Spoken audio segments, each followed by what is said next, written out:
Okay. Yes, so happy to come. First of all, I want to thank the organizers of this event for calling me here. It's a great privilege to be alongside such a distinguished set of speakers, one of whom I've grown up, one of whose books I've grown up reading, and another speaker whose book I've very much enjoyed reading, History of Women's Cricket. Today's evening is supposed to be about women's cricket past, present and future. I'm a historian, so I will focus largely on the first of those three. I'm going to talk largely about the past. And I want to start with just a couple of news items from the Times of India, which I came across while I was researching my book. I'm a historian of modern India who also happens to work on the history of Indian cricket. When I was researching my book, there were these two stories which struck me while I was looking at the Times of India, past issues of the Times of India. The first one comes from 1925, and it was a news item which said that the residents of Baikala is an area in the neighborhood in Bombay, Mumbai as it's known now, and this is from 1925, and it said that the residents of this neighborhood were very disturbed to see mixed cricket being played by involving boys and girls, and the fact that the girls all had short haircuts, and they somehow felt that this was the harbinger of some kind of civilizational decline. The next story comes from 1934, and it was a story that was clearly meant to amuse the readers. It talked about a match in the Khar Gymkhana. Khar is a suburb of Bombay again. And residents of, or the members of Khar Gymkhana organized a match between women and men. The teams both had married men and married women, so it was basically husbands and wives playing against each other. And the news item thought this was reporter thought this was very funny. And the story went on to elaborate how, in order to equalize playing conditions, the men agreed that they would bat left-handed. I start with these two stories because it suggests, to one, how the involvement of women in cricket has often been seen as a curiosity, or something to be made fun of, or something that is out of the ordinary. And to a large extent, even though things have changed, there are many who still, I suspect, harbor such views in the subcontinent. And to my mind, it explains why there has been no serious historical work on women's cricket. We still don't have a serious, systematic attempt to understand the history of women's cricket or write about it, though there have been lots of books on the men's cricket team. And as a historian, one wonders, if one were to tell that story, how would one go about the task? What would be the way one might tell the story of the history of Indian women's cricket? And I think the way one might do it, or I might do it if I were to approach such a project, might be to think in terms of different phases and different periods, and what each of those periods tells us about how the relationship between cricket and women. So I want to start by talking about women and cricket in India rather than simply women's cricket. I will come to women's cricket as I go on. And of course, I also want to make the point that what I'm going to be saying is not going to be about statistics and great innings or all of that. I'm going to just talk about how one might think of approaching such a history in terms of what source materials are available and how one would frame such a narrative. So I suppose the first sort of period one consider would be the period, the long period, very long period that goes essentially from the 1800s to the mid-1950s. And this is a period in which women are present in cricket, but not as players. They're largely excluded from the playing field. So when you look at the sources that talk about cricket, women are there, but they're largely there in a circumscribed role as spectators. Now within this, of course, there is a certain kind of complexity, because the first women who you see at cricket grounds are European women who come to watch matches involving European teams. They're often, the settings would often be in cantonments or civil lines or other kinds of places where Europeans played the game. And European women who started coming out to India much more in greater numbers after the mid-1850s, after the rebellion of 1857, women start coming over in large, European women start coming over in larger numbers to India, the Indian subcontinent.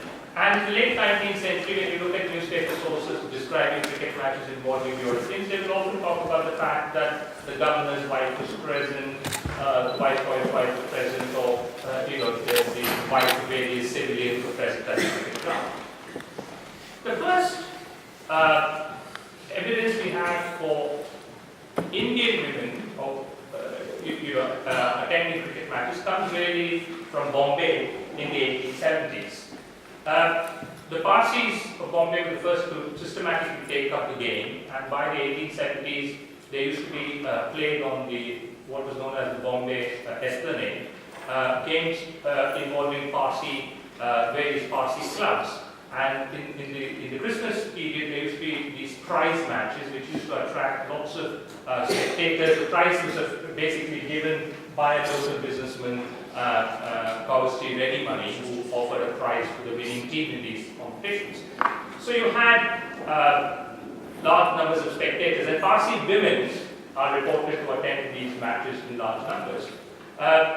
And by the 1880s, 1890s, when the Parsis began to play the Europeans in a systematic way, these matches became a very big local event. And women are always reported, in all the descriptions that I've seen, they always say that there were a large number of women present, and they often descriptions of their colorful saris and so on. There's also one report which tells us that when the Parsi team in 1892, December 1892, had a visiting European team led by an English aristocrat called Lord Hawke, a famous captain of Yorkshire cricket and so on. Now Hawke's team came to Bombay and the Parsis defeated them. It was the second time they were beating a European team. And the Parsi women, it said, was very delighted and they wanted to show their appreciation, so they flung flowers at their players and so on. In the following match, the Parsis lost, and they lost narrowly, and Lord Hawke writes in his reminiscence that the Parsi women cried like babies. So clearly he was very struck by this to remember it and record this and recollect it in his autobiography. So women were present in large numbers, and that is the case right down until the 1940s. You see women there in the sources, but largely as spectators. And there's very little evidence of women players or women's cricket that I've come across. And it does make one wonder as a historian, how does one account for that? I think any history of sport must always try to relate the sport to the larger social context in which it's played. And that larger social context was clearly a patriarchal society in which it was still not done for women to take part in a lot of activities in the public sphere. The arrival of Mahatma Gandhi changes things from the 1920s. Women are much more present in the nationalist movement and so on. And perhaps it's because of the tumultuous nature of those times that people don't really have, cricket is not such a big thing. Though of course, mind you, in the 20s and 30s, the Bombay quadrangular, and then the pentangular is a very popular tournament involving Hindus, Muslims, Parsis. Each of them had their own cricket team. And you see women again present largely as spectators and not as players. But the fact that women were not, their ability to interact in the public sphere was circumscribed explains a lot of, is a big reason, I think, why you don't see them as players.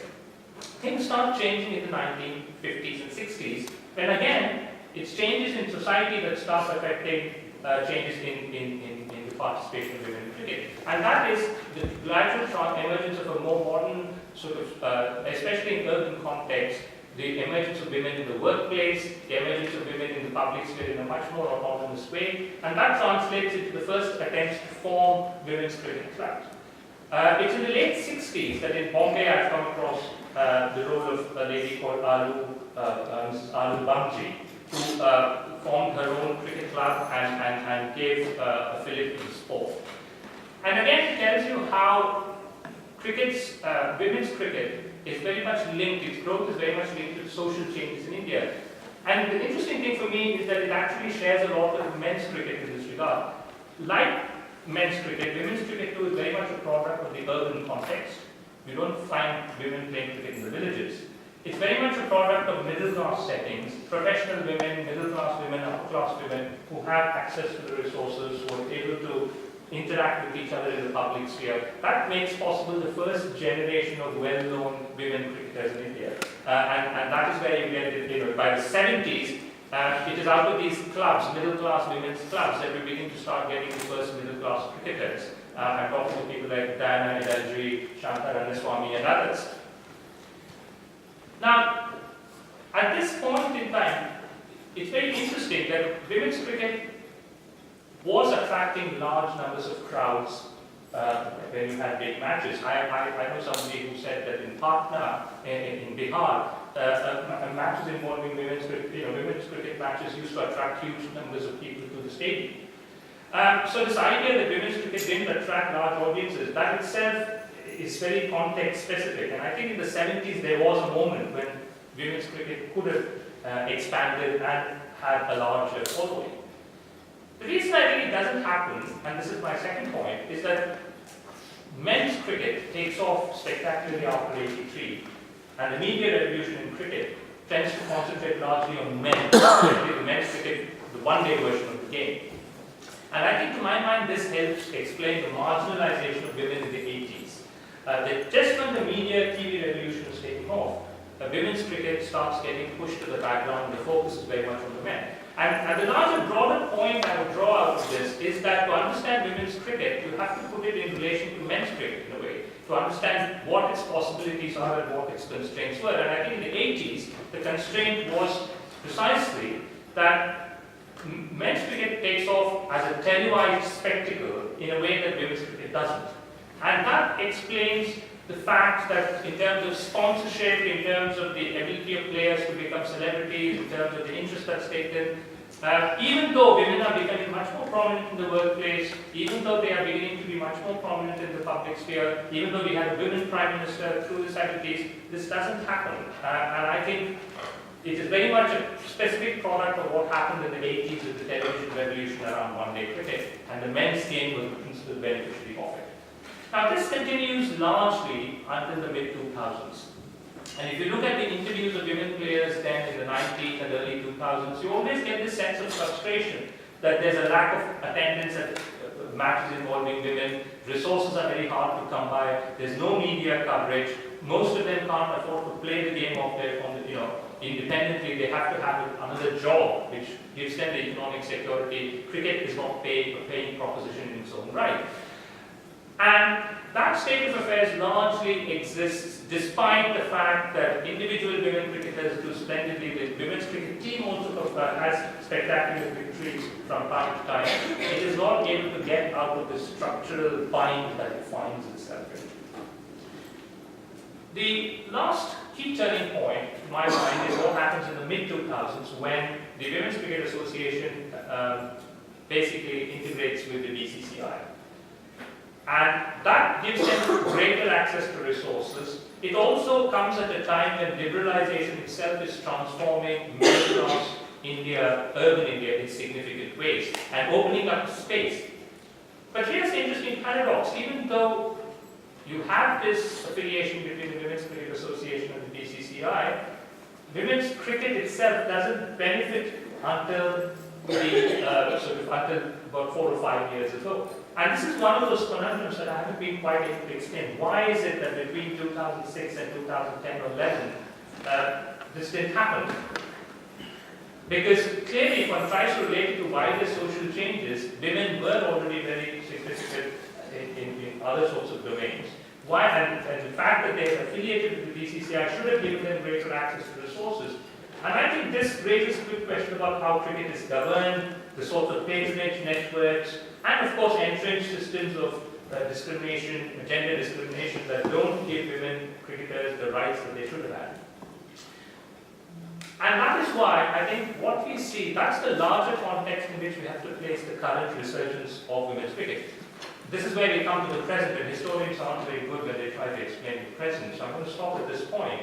But I think this larger context should give us pause for thought when we think of this current moment and how one relates what's going